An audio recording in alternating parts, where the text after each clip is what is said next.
Story शुरू करने से पहले मैं आप सबसे एक रिक्वेस्ट करना चाहता हूँ कि प्लीज मेरे चैनल को सब्सक्राइब करें, वीडियो पसंद आए तो वीडियो पे लाइक करें और जितना हो सके अपने फ्रेंड्स को शेयर करें। इससे मेरे चैनल को सपोर्ट और आपका प्यार मिलेगा, सो प्लीज कंसिडर इट।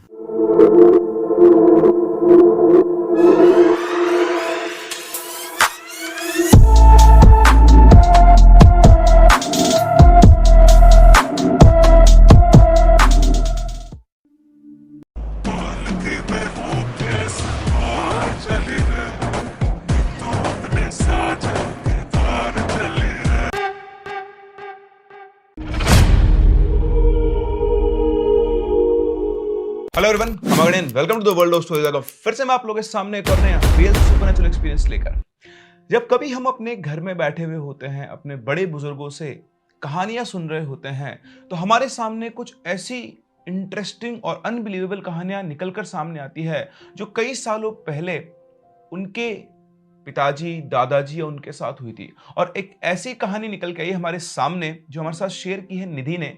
ये कहानी है यूपी के बलरामपुर गांव से, और यहाँ पर जो भी कोई इंसिडेंट हुआ वो निधि के ग्रेट ग्रैंडफादर के साथ हुआ था, जिनका नाम था रवि प्रताप सिंह। तो हम उनको रवि बोलेंगे। और जब ये सब कुछ चल रहा था तो उस टाइम पर इस गांव में ऐसा माहौल था, ऐसी दहशत थी कि बच्चे और औरतें तो छोड़ो, आदमी तक भी रात को अंधेरा होने के बाद अपने घरों से बाहर नहीं निकलते थे। याद से करीबन 60 साल पहले की कहानी है। आखिर ऐसी कौन सी चीज थी जिसकी दहशत थी इस गांव में कि रात के समय पर लोग अपने घरों से बाहर निकलने से भी कतराते थे। कहानी में आगे बढ़े उससे पहले अगर आपके पास में कोई रियल सुपरनैचुरल एक्सपीरियंस है या फिर कोई इंटरेस्टिंग स्टोरी है तो आप हमारे साथ हमारी इन दी गई आईडीज पर शेयर कर सकते हैं या फिर हमारे इस नंबर पर भी व्हाट्सएप कर सकते हैं। इसी के साथ साथ अगर आप एक साइंस स्टूडेंट हैं, जेई नीट की तैयारी कर रहे हैं और आपको केमिस्ट्री में कहीं पर भी प्रॉब्लम आ रही है तो आप मेरा channel Kota mentors by Prince Singh join कर सकते हैं। इसके ऊपर आपको मिलना है केमिस्ट्री का बहुत सारा फ्री कंटेंट। और अगर आपको ऐसा लगता है कि केमिस्ट्री आपको रटनी पड़ती है तो आइए एक बार फील कीजिए, आपको केमिस्ट्री रटने की जरूरत नहीं पड़ेगी। चलिए, प्रमोशन थोड़ा ज्यादा हो गया, अब चलते हैं कहानी पर। यह बात तब की है जब रवि की शादी होने वाली थी, उसकी शादी की तैयारी चल रही थी और उसी के साथ साथ उसके पड़ोस में रहने वाले उसके दोस्त रामू की भी शादी थी। तो रामू के घर पर भी शादी की तैयारियां चल रही थी और पूरे गांव के अंदर खुशी का माहौल था। आप समझ सकते हैं, आज से 60-70 साल पहले अगर आप जाएंगे तो जो गांव हुआ करते थे वो एक परिवार की तरह होते थे। और जब शादी का टाइम आता था तो पूरे गांव में फेस्टिवल की तरह हो जाता था, पूरा गांव एक जगह पर इकट्ठा होता था। और यहां सिर्फ इतना ही नहीं था, रवि और रामू दोनों की शादी एक ही गांव की दो लड़कियों जिनका नाम सपना और आशा था से होने वाली थी। और इन दोनों की शादी, क्योंकि देखो दोनों की शादी एक ही गांव में होनी थी, दोनों लड़के एक गांव के, दोनों लड़कियां एक गांव की। तो आपस में बातचीत करके ये डिसाइड किया गया कि यार दोनों की शादी एक ही मंडप में करवाएंगे। तो पूरा का पूरा गांव इनवाइटेड था, इधर से भी और उधर से भी पूरा का पूरा गांव इनवाइटेड था। अब शादी वाला दिन आता है। शादी वाले दिन ये लोग बारात लेकर सपना और आशा के गांव पहुंचते हैं। अगर आप लोगों को पता नहीं हो, आजकल के जमाने में तो क्या होता है, बारात शाम को जाती है और सुबह विदा होकर जाती है, लेकिन पहले बारात 2 से 5 दिनों तक उन्हीं के गांव में रुकती थी और उनकी प्रॉपर आवभगत होती थी। इसके बाद बारात की विदाई का समय आता है। तो ये जो गांव के लोग थे, अब देखो कुछ लोग 3-5 दिन तक रुकते हैं, कुछ लोग नहीं रुकते हैं। तो करीबन आधे लोग गांव वापस जा चुके थे कि भाई गांव में उनको अपना काम वगैरह संभालना होता है। लेकिन यहां पर दोनों डोलियां लेकर अब गांव के लोग वापस से, मतलब जो बारात आई थी वो वापस से अपने गांव की तरफ निकली। तो पहले ये भी आपको बहुत क्लियर है कि पैदल ही बारात आया जाया करती थी, तो डोलियां उठाई कंधों पर लोगों ने और चलना शुरू किया। तो इस तरह से करीबन आप मान लो 40-50 लोगों का हुजूम 2 डोले लेकर चल रहा था। और इनका जो रास्ता था वो एक जंगल में से होकर जाता था। तो जंगल जो था वो बहुत घना था, कई रास्ते वहाँ पर सकड़े थे और वहाँ पर गहरी गहरी खाइयाँ भी थी क्योंकि पहाड़ी से होकर उसका रास्ता था। तो बारात चल रही थी, आगे आशा की डोली थी और पीछे सपना की डोली थी। अब सभी लोग बढ़िया अपने बातचीत करते हंसते गाते चल रहे थे कि तभी एक सकड़ा सा रास्ता आता है। सकड़ा सा रास्ता आने की वजह से दोनों 3-3 लोग मिलकर उस रास्ते से निकलते हैं। अब डोली को 4 लोगों ने उठा रखा था और उसके अंदर दुल्हन बैठी होती है। तो पहले आशा की डोली को आगे किया गया, संभाल संभाल के लोगों ने उस डोली को आगे निकलवाया। फिर कुछ लोग निकले और फिर उसके पीछे सपना की डोली उस जगह पर आई। और सपना की डोली जैसे आधा रास्ता क्रॉस करती, अचानक से एक आदमी जो कि डोली लेकर चल रहा था उसका पैर फिसलता है और पैर फिसलने से वो नीचे की तरफ गिरता है और डिसबैलेंस होता है। और उसके साथ साथ चारों लोग जो डोली उठा रहे थे प्लस डोली के अंदर बैठी सपना, वो सब के सब खाई में गिर जाते हैं। सब लोग की आंखों के सामने होता है, लेकिन सब कुछ इतना जल्दी होता है कि कोई कुछ समझ ही नहीं पाता है और सब उन लोगों को नीचे गिरते हुए देख रहे थे और नीचे बहुत घना जंगल था। जैसे वो डोली सड़क के नीचे गई, किसी को कुछ भी दिखाई नहीं दे रहा था। कोहराम मच गया, सबको चिल्ला कर डोली गिर गई, डोली गिर गई, दुल्हन गिर गई, आदमी गिर गए। सब लोग भागकर वहां पर आए, सब लोग वहां इकट्ठे होकर देख रहे थे, लेकिन उनमें से किसी की भी हिम्मत नहीं थी कि उस गहरी खाई के अंदर उतर जाए या फिर जैसे तैसे करके उन लोगों को निकाल ले। उन्हें यह भी नहीं पता था कि वो लोग जिंदा हैं या फिर मर गए हैं। करीबन 1-2 घंटे तक वो सब लोग वहीं बैठे रहे, क्या करें क्या करें, किसी को कुछ समझ में नहीं आया। फिर उस गांव के एक बुजुर्ग आदमी ने बोला कि जो हो गया वो हो गया, उसे कोई बदल नहीं सकता, शायद इन लोगों की मौत यहीं पर लिखी थी, बाकी लोग डोली उठाओ और गांव चलो। इस हादसे से पहले जब वो डोली लेकर आ रहे थे तब बढ़िया है ना, ढोल मृदंग बजते हैं ना, जब आपको पता होगा से गांव से जब डोली लेकर आते हो तो ढोल बजाते हुए चलते हैं। लेकिन अब इस हादसे के बाद सब लोग बिल्कुल चुपचाप अपने गांव पहुंचे। गांव पहुंचकर ये लोग सब रवि के घर पहुंचे, आशा की डोली को वहां पे उतारा। उधर उसी के पास में रामू के घर वाले अपनी बहू के आने का इंतजार कर रहे थे। जब उनको ये बताया गया कि किस तरह से हादसा हुआ, तो उस जो रामू था और उसकी माँ थी वो बहुत ज़्यादा घबरा गए। वो एक तो उदास हो गए कि उनकी बहू आने से पहले उसकी मौत हो गई, और दूसरा उनके चेहरों के हाव भाव ऐसे हो गए तो बिल्कुल घबरा गए थे, जैसे किसी अनहोनी का अंदेशा उन लोगों को हो रहा हो। और ये हाल सिर्फ उनका नहीं, रवि के घर वालों का भी था। आप यहाँ पर सोच रहे होंगे कि रवि और रामू पहले कैसे पहुंच गए। तो इनके यहाँ पर प्रथा थी कि दुल्हों को एक दिन पहले, विदाई से एक दिन पहले अपने घर भेज दिया जाता था और उसके बाद दुल्हन को पूरा गांव लेकर वहां पर आया करता था।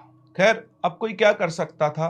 गांव वालों ने जैसे तैसे, मतलब रवि के घर वालों ने जैसे तैसे करके आशा का गृह प्रवेश करवाया और उसके बाद और कोई फंक्शन कुछ भी नहीं हुआ। जो रिश्तेदार आए हुए थे उन लोगों को भी सबको पता लगा, सभी शॉक्ड थे।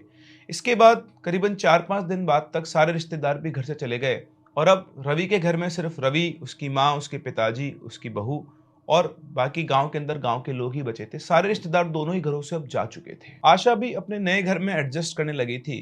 अभी करीबन 4-5 दिन बीते ही थे कि एक दिन शाम के समय गांव के अंदर ढोल मजीरों की आवाज आने लगती है।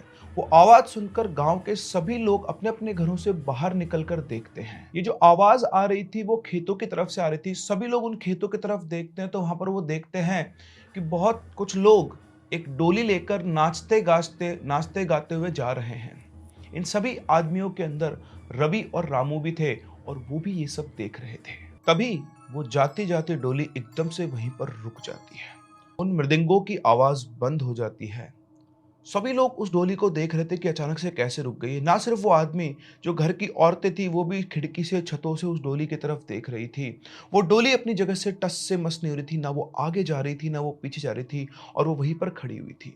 बाकी सब लोग तो बाहर थे, लेकिन आशा अपने घर के अंदर थी। सभी लोग ये सोच ही रहे थे कि डोली आगे क्यों नहीं बढ़ रही। तभी सबका ध्यान टूटता है एक चीख से। ये चीख की आवाज रवि के घर से आई थी और ये आशा की चीख की आवाज थी। उसकी चीख की आवाज सुनते ही रवि दौड़ता हुआ अपने घर पर जाता है और घर पर जाकर देखता है तो आशा अपने घर के आंगन में बेहोश पड़ी हुई थी।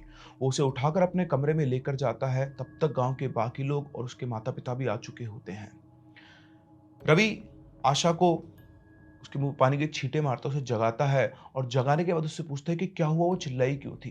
तो उसने बताया कि जब सब लोग बाहर थे तो उनकी घर की खिड़की के सामने एक औरत दुल्हन के जोड़े में आई और उसका चेहरा बहुत ज्यादा भयानक था। वो बहुत डरावनी थी और इसी वजह से आशा की चीख निकल गई थी। उसके मुंह से शब्द सुनते ही रवि की जो मदर थी वो अपना सर पटकते बोलती है वो आ गई है और वो अब किसी को नहीं छोड़ेगी। उसकी बात सुनते ही रवि, उसके पिताजी और गांव के जितने भी बड़े बुजुर्ग लोग थे, सब लोग ये समझ गए थे रवि की माँ किसकी बात कर रही है। सब लोग यहाँ पर अंदर इस बात को कर ही रहे थे कि तभी उन्हें वापस से उन ढोल मंजीरों की आवाज आना शुरू होती है। सब लोग दौड़कर बाहर जाते हैं और देखते हैं कि वो डोली जो खड़ी हुई थी वो अब गांव के अंदर की तरफ आ रही है। अभी जो भी कुछ हो रहा था, शाम का समय था, जो गोधूली बेला होती है, जब हल्का हल्का अंधेरा और हल्का हल्का उजाला रहता है और वो डोली आगे आना शुरू होती है और थोड़ी देर में अंधेरा होता है। और आते आते, क्योंकि गांव में आने में भी ऐसा नहीं कि बिल्कुल प्लेन था, खेत थे, दूर से दिखते थे लेकिन बीच बीच में कहीं पेड़ थे, और आते आते अचानक से वो डोली गायब हो जाती है। तो जहाँ वो डोली गायब होती है, बीच में बाग बगीचे थे, खूब सारे वहाँ पर पेड़ थे। उससे पहले का एरिया प्लेन था, इसलिए वो डोली आती हुई दिख रही थी। और जैसे वो बगीचे के अंदर एंटर करती है, उसके बाद दोबारा वो डोली बाहर नहीं निकलती है और वो ढोल मंजीरों की आवाज़ भी बंद हो जाती है। इतना होते ही पूरे गांव के अंदर खबर फैल गई कि गांव के अंदर डायन आ चुकी है। गांव में ये अनाउंसमेंट करवा दिया गया कि गांव में जितनी भी औरतें हैं और छोटे बच्चे हैं वो शाम के समय गांव से बाहर नहीं निकलेंगे। और सिर्फ इतना ही नहीं, रामू के तो पूरे परिवार ने अपने आप को घर में कैद कर लिया था। जब से आशा बेहोश हुई थी उसके बाद उन सब लोगों ने घर से निकलना बंद कर दिया, क्योंकि उनके घर में नई नई शादी हुई थी। वो रात आशा के साथ उसकी सास और उसकी ननद सोती है और उनके कमरे के बाहर रवि, उसके पिताजी और गांव के कुछ लोग बाहर आंगन में सोए हुए थे। जैसे कि उनको किसी गलत बात के होने का अंदेशा था और उसी की तैयारी में ये सब लोग लगे हुए थे। सब सो रहे थे, पूरे गांव के अंदर सन्नाटा फैला हुआ था कि तभी पूरे गांव के अंदर एक औरत के दर्द में चिल्लाने की आवाज आती है। पहले तो शुरू में गांव के लोगों को लगा कि गांव के अंदर कुछ लेडीज जो है वो प्रेग्नेंट है और ये तो डिलीवरी का टाइम हो गया, उस दर्द से चिल्लाने की आवाज है। लेकिन जब पता किया गया तो पूरे गांव में किसी को भी लेबर पेन नहीं हुआ था जिसकी वजह से वो चिल्लाए। और ये जो आवाज आ रही थी, ये आवाज उस बाग बगीचे से आ रही थी जहां पर वो डोली गायब हुई थी। आधी रात को गांव के सभी आदमी इकट्ठा होते हैं। वो रामू से भी बोलते हैं चलने को, पर रामू मना कर देता है। उसके बाद ये सब लोग इकट्ठा होकर उस बाग बगीचे की तरफ जाते हैं और वहां पर पूरी छानबीन करके आते हैं, लेकिन किसी को कुछ नहीं मिलता। लेकिन जैसे सारे के सारे लोग वापस से गांव के अंदर आते हैं, उनको फिर से उसी औरत के चिल्लाने की आवाज आती है। जब ऐसा होता है तो सब लोग समझ जाते हैं कि यहाँ पर अब कुछ ना कुछ गलत होने वाला है। सबके चेहरे पर एक खौफ साफ साफ नजर आ रहा था और गांव के सारे लोग उस दिन बाहर बैठकर बातचीत करते, कोई भी नहीं सोया और बीच बीच में रुक रुक कर सभी लोगों को उस औरत के चिल्लाने की आवाज आती थी। अगले दिन रवि और बाकी सब लोग गांव के लोगों को इकट्ठा करते हैं और सख्त हिदायत दी जाती है कि शाम के बाद घर से कोई बाहर नहीं निकलेगा। पूरा का पूरा गांव दहशत में था, लेकिन पता नहीं ऐसी कौन सी ताकत या ऐसी कौन सी चीज थी जिससे गांव का हर एक इंसान डरा हुआ था। और उस दिन से अंधेरा होते ही गांव के सभी लोग अपने अपने घरों में कैद हो जाते। सारे दरवाजे, सारी खिड़कियां बंद कर देते और कोई भी गांव से बाहर नहीं निकलता था। अभी अगली रात गांव में फिर से एक चीख गूंजती है एक औरत की।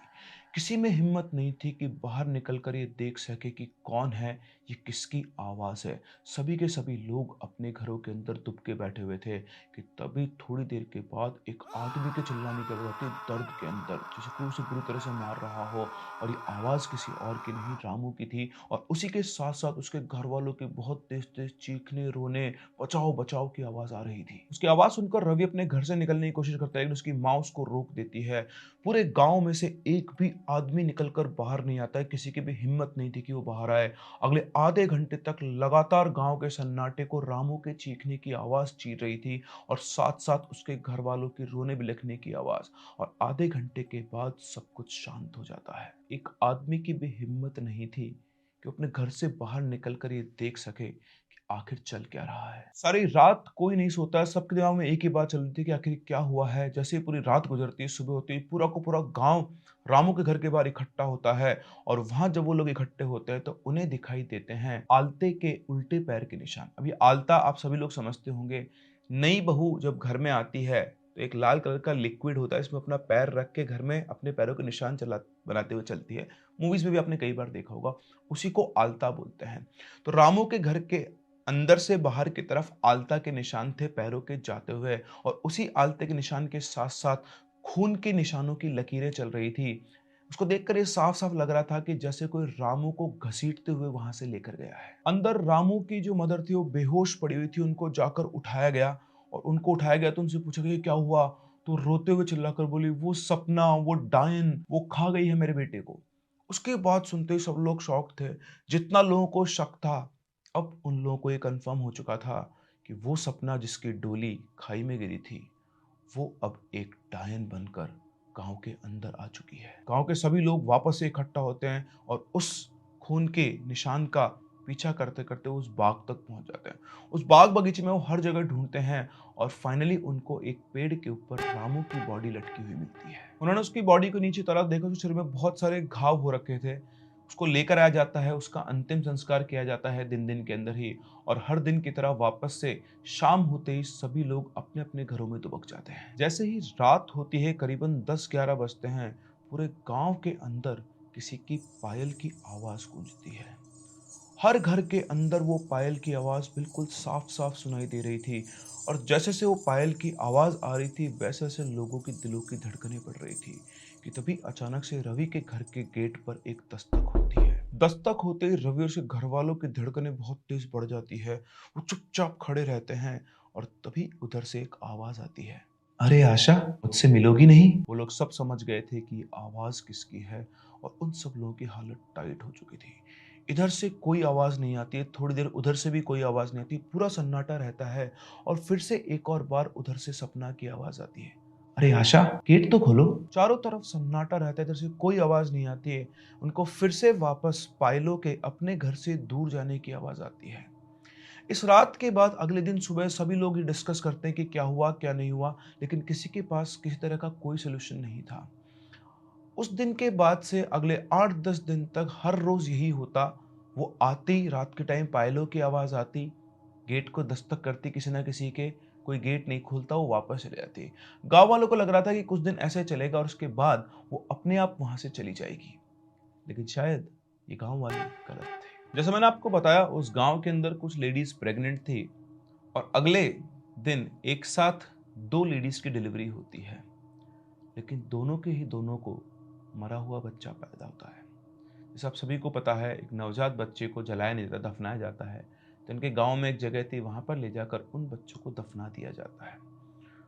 गांव वालों को समझ में आता है कि कौन सा संकट उनके ऊपर आ चुका है। किसी एक औरत को मरा हुआ बच्चा पैदा हो तो समझ में आता है, लेकिन एक साथ 2-2 बच्चों को, दोनों के दोनों जो लेडीज थी उनकी हालत खराब थी, लेकिन कोई क्या कर सकता था।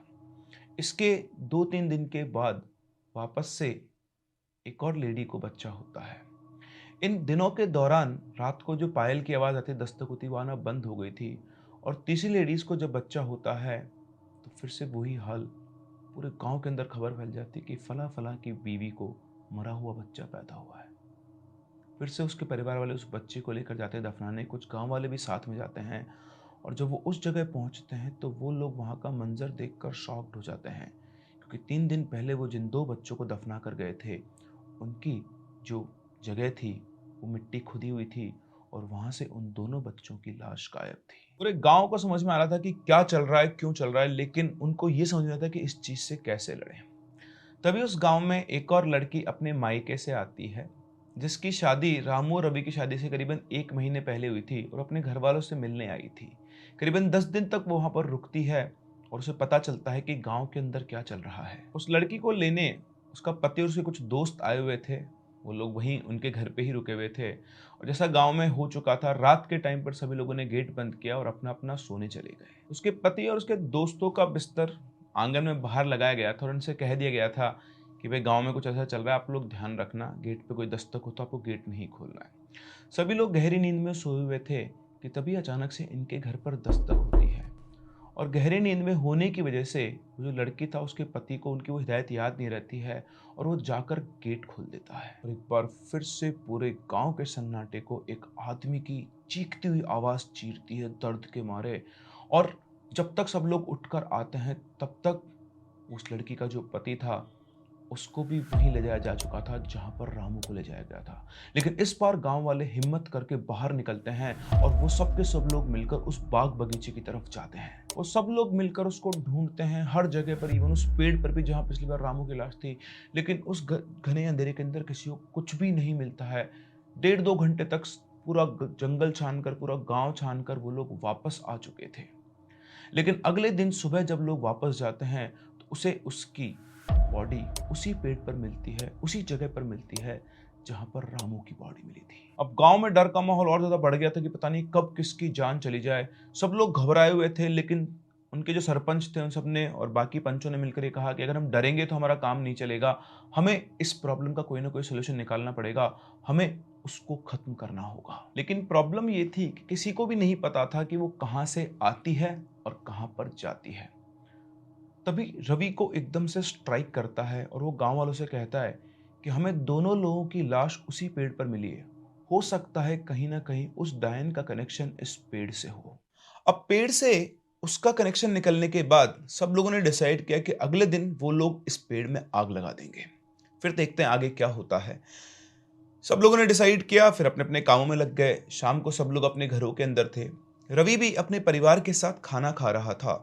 तभी उसके कानों में आवाज आती है। पूरे गांव में कई लोग चिल्ला रहे थे, रवि रवि बाहर निकलो, रवि बाहर निकलो। उसको समझ में नहीं आया कि सारे गांव वाले उसका नाम लेकर क्यों चिल्ला रहे हैं। वो भागकर वहां से बाहर निकला और जैसे वो बाहर निकला उसने देखा कि उसके घर के चारों तरफ आग की लपटें थी। उसके घर में किसी ने आग लगा दी थी। वो फटाफट अंदर जाता है, अपने पूरे परिवार को बाहर लेकर आता है और लेकर आने के बाद गांव के कुछ लोगों के साथ मिलकर वो अपने घर की आग को बुझाता है। जैसे ही आग बुझती है, उनको उस बाग, जो बाग बगीचा था, उस बाग से किसी औरत के हंसने की आवाज आती है। सभी लोगों का ध्यान उस आवाज की तरफ जाता है और इशारों ही इशारों में सब लोग ये बात कर लेते हैं कि जो काम ये लोग कल करने वाले थे वो काम ये आज ही करेंगे। पूरे गांव के आदमी इकट्ठा हो जाते हैं और इकट्ठा होकर वो उस बाग की तरफ जाते हैं। और जैसे वो उस बाग के पास पहुंचते हैं, पीछे गांव से औरतों के चिल्लाने की आवाज आती है। एकदम से इतनी सारी औरतों के चिल्लाने की आवाज सुनकर गांव के सारे लोग वापस भागकर गांव के अंदर जाते हैं और वहां जाकर उन्हें पता लगता है कि सपना आई थी और वो आशा को अपने साथ ले गई है। ये बात सुनकर रवि बहुत ज्यादा परेशान हो जाता है कि उसकी बीवी को सपना ले गई है। उसे कुछ समझ में नहीं आता है। तभी गांव के लोग ये डिसाइड करते हैं कि वो जिधर सपना उसको लेकर के उस तरफ जाएंगे। वो उधर जाने ही वाले होते हैं कि तभी उन्हें उस बाग में से आशा के चिल्लाने की आवाज आती है। पूरा गांव कंफ्यूज हो जाता है कि क्या हो रहा है। सपना गई इस तरफ और आवाज उस तरफ से आ रही है। तो इस तरह से गांव के जो लोग हैं वो दो हिस्सों में बढ़ जाते हैं। कुछ लोग बाग की तरफ जाते हैं और कुछ लोग उस डायरेक्शन में जाते हैं जिधर सपना आशा को अपने साथ खींच कर लेकर गई थी। इधर जो लोग बाग में पहुंचे उन्हें बार बार आशा के चिल्लाने की आवाज तो सुनाई आ रही थी, लेकिन आशा उन्हें कहीं दिखाई नहीं दे रही थी। और उस तरफ जो दूसरे डायरेक्शन में गए थे वो लोग भी चारों तरफ ढूंढ ढांड कर आ गए, लेकिन उन्हें ना कहीं आशा मिली ना सपना। उन्हें अगर कुछ आवाज सुनाई दे रही थी तो वो बाग से सिर्फ आशा के चिल्लाने की आवाज थी, जो बार बार रुक रुक कर आ रही थी। जब किसी को कुछ समझ में नहीं आया तो गांव के एक बुजुर्ग आदमी ने बोला कि तुम लोग बेमतलब प्रयास कर रहे हो, जल्दी चलो, चलकर उस पेड़ को जलाओ, वरना तुम पूरी रात यहीं पर भटकते रहोगे और तुम्हें आशा कहीं नहीं मिलेगी। उनकी बात समझ सुनकर सभी लोग बाग में पहुंचते हैं और बाग में पहुंचकर उस पेड़ पर पहुंचते हैं जहां पर उन्हें उन दोनों की लाश मिली थी। न आव देखते हैं न ताव, और वो फटाफट से उस पेड़ के ऊपर मिट्टी का तेल डालकर उसमें आग लगा देते हैं। इस तरफ वो पेड़ पे आग लगाते हैं और आग लगाते ही पूरे बगीचे के अंदर एक बहुत तेज चीख की आवाज गूंजती है और सभी लोगों की आंखों के सामने अंधेरे को चीरकर लाल जोड़े के अंदर एक लड़की बाहर चलती हुई आती है। सपना को पूरे गांव में कभी किसी ने नहीं देखा था। उसे अगर किसी ने देखा था वो सिर्फ रामू की माँ।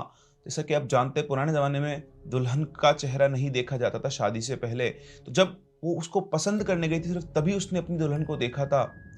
और उसके बाद वो शादी होकर आने वाली थी और उसका एक्सीडेंट हो गया था। जैसे वो निकल के बाहर आए, रामू के बोलती है, ये सपना है, ये मरने के बाद डायन बन गई है और लोगों को खा रही है, इसको यही मार दो, इसने मेरे बेटे को मार दिया और पता नहीं किस किस को मारेगी।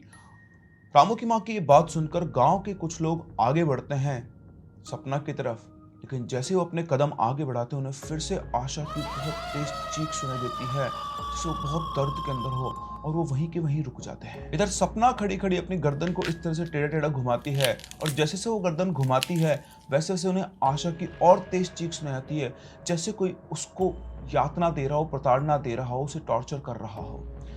उसके ये गेस्चर को यानी उसके इन इशारों को गांव वाले लोग समझ जाते हैं और उन्हें पता लग जाता है कि आशा जो है वो इस सपना के कंट्रोल में है और अगर ये लोग सपना की तरफ बढ़ेंगे तो वो आशा की जान भी ले सकती है। आशा की चीख की आवाजें सुनकर रामू की माँ सपना के सामने गिड़गिड़ाती है और बोलती है, क्या चाहती है तू? तूने मेरे बेटे को, अपने पति को तो मार दिया है, अब और किस किस को मारेगी? गांव वालों की इसमें कोई गलती नहीं है। जैसे ही रामू की माँ के मुंह से लोगों ने ये स्टेटमेंट सुना, उनकी नजरें सीधे रामू की माँ की तरफ घूम गई कि ये क्या बोल रही है। और इधर रामू की माँ बोल रही थी कि छोड़ दे उस बच्ची को, उसमें उसकी कोई गलती नहीं है, जो भी गलती है सारी मेरी गलती है और उसकी सजा तूने मेरे बेटे की जान लेकर दे दी है, अब और किसी की जान मत ले। अब सभी गांव वालों को समझ में आ गया था कि यहाँ कुछ ना कुछ राज छुपा हुआ है।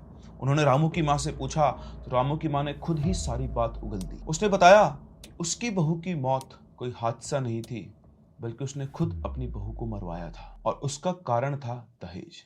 रामू की माँ ने सपना के घर वालों से दहेज मांगा था, लेकिन उसे अपना मन मांगा दहेज नहीं मिला था और इस चीज से नाराज होकर उसने सोच लिया था कि वो रामू की शादी कहीं और करेगी। लेकिन क्योंकि उसकी शादी हो चुकी थी तो पहले उसकी इस बहू का मरना जरूरी था। वो डोली अपने आप उस खाई में नहीं गिरी थी, बल्कि उसे गिराया गया था। वो जो 4 आदमी डोली लेकर चल रहे थे उनमें से एक आदमी को उसने पैसे दिए थे और वो ऐसी जगहों से बाहर निकलने में पारंगत था। जैसे उसे मौका मिला उसने अपना संतुलन बिगड़ने का बहाना बनाया और वो लोग खाई में गिरे, लेकिन वो आदमी बच गया और बाकी सब लोग उस खाई में गिर के मर गए और उसमें से एक सपना भी थी। रामू की मां ने कभी सपने में भी नहीं सोचा था कि सपना डायन बनकर वापस आ जाएगी और वो अपनी मौत का बदला मुझसे लेगी। लेकिन सपना अब वापस आ गई थी और उसने रामू की मां की किए की सजा रामू की मां को दे दी थी। सारे गांव वाले इस बात को सुनकर शॉक थे कि उनसे ये राज छुपाया गया और उनके चक्कर में गांव कितनी बड़ी परेशानी से गुजर रहा है। उन सब लोगों का गुस्सा था रामू की मां के ऊपर, लेकिन अभी समय गुस्सा करने का नहीं था। सामने सपना खड़ी हुई थी और वो इन सब की बातों को सुन रही थी और ये सुनने के बाद उसने एक बार और बहुत तेज चीख मारी और चीख मारने के बाद सबकी आंखों के सामने सामने एकदम से हवा की तरह ओझल हो गई। उसके जाने के बाद सभी गांव वाले सोच रहे क्या करें क्या करें। तो सब लोगों को आशा का ध्यान आता है। सभी लोग जंगल के अंदर जाते हैं और आशा को ढूंढना शुरू करते हैं और थोड़ी ही देर के बाद उन लोगों को उस बाग बगीचे में आशा एक पेड़ के पीछे बेहोश हालत में मिलती है। आशा को वहां से उठाकर घर लाया गया। जब वो होश में आई तो बिल्कुल ठीक थी, लेकिन उसे कुछ भी याद नहीं था। उसे लास्ट चीज अगर कुछ याद थी तो थी लाल जोड़े में खड़ी हुई सपना, जो उसके ही गांव की लड़की थी। इस तरह से पूरे गांव के सामने एक राज का पर्दा फाश हुआ कि किस तरह से रामू की मां ने दहेज के लालच में आकर ये कदम उठाया और उसकी सजा सिर्फ उसको नहीं पूरे गांव को भुगतनी पड़ी। गांव के वो बेकसूर लोग जिनकी मौत हुई या जो परेशान हुए, वो बच्चे जिनकी मौत हुई, उन सबका कारण रामू की मां थी। सारे गांव वालों ने रामू की मां को गांव से बेदखल कर दिया और इस तरह से रामू की मां को अपने कर्मों का फल मिला। सपना चाहती तो सीधा रामू की मां को मार सकती थी, लेकिन उसने रामू की मां को उससे भी बड़ी सजा दी। पहले उसने उसके जीवन का एकमात्र सहारा छीन लिया, जो था उसका बेटा रामू, ताकि मरते दम तक भी वो इस गम को ना भूल पाए। ये दुख उसके लिए जिंदगी भर रहने वाला था। इसी के साथ साथ दूसरा जो उसे दुख मिला वो उस गांव से बाहर निकलने का, जहां उसका घर था, जहां वो रही थी, जहां उसकी संपत्ति थी। हर एक चीज से गांव वालों ने उसे बेदखल कर दिया।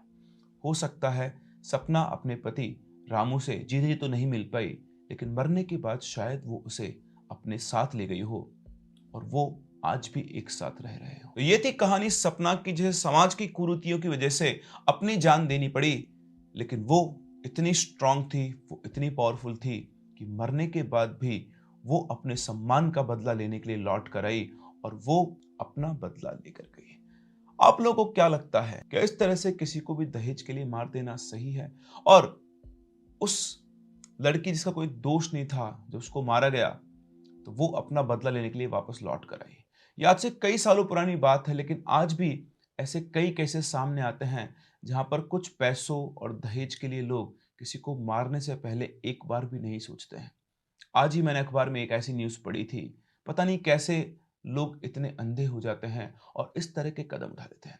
आप लोगों को क्या लगता है? अपने व्यूज कमेंट सेक्शन में जरूर बताएं। हम लोग मिलते हैं अपनी अगली कहानी में। तब तक के लिए keep loving and keep listening.